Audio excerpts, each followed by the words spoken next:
সম্মানিত ভিউয়ার্স, আসসালামু আলাইকুম। আশা করি সকলেই ভালো আছেন। শিক্ষা সম্বন্ধিত যাবতীয় তথ্যের জন্য এই চ্যানেলটি সাবস্ক্রাইব করে রাখতে পারেন। ভিউয়ার্স, সরকারি চাকরিজীবীরা দীর্ঘদিন ধরে নতুন পে স্কেলের অপেক্ষায় ছিলেন। অনেকে আশা করেছিলেন নির্বাচনের আগেই হয়তো সুখবর আসবে।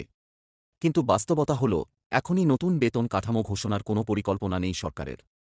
এর মূল কারণ দেশের বর্তমান অর্থনৈতিক অবস্থা এবং সামনে জাতীয় নির্বাচন। অন্তর্বর্তী সরকার ইতোমধ্যে নির্বাচন আয়োজনে সর্বশক্তি নিয়োজিত করেছে।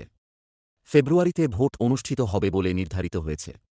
এই সময় বড় কোনো অর্থনৈতিক প্রতিশ্রুতি দিলে বাজেটে চাপ পড়বে।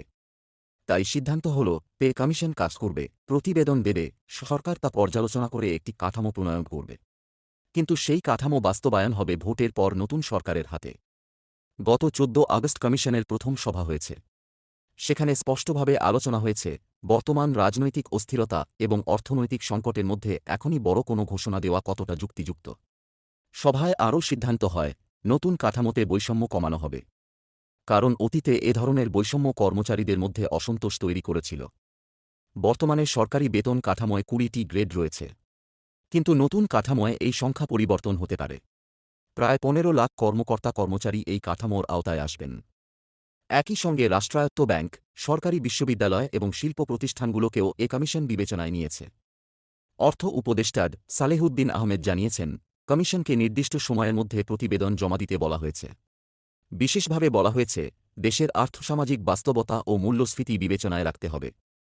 তবে আশার কথা হল, নতুন কাঠামো বাস্তবায়ন না হওয়া পর্যন্ত সরকারি কর্মচারীরা মহার্ঘ ভাতা পাবেন। অর্থাৎ বর্তমান মজুরি কাঠামো স্থির থাকলেও নিয়মিত ভাতা তাদের হাতে পৌঁছাবে। এখানে মনে করিয়ে দেওয়া দরকার, 5 বছর অন্তর নতুন পে স্কেল ঘোষণার নিয়ম থাকলেও আগের সরকার সেটা বাতিল করে দিয়েছিল।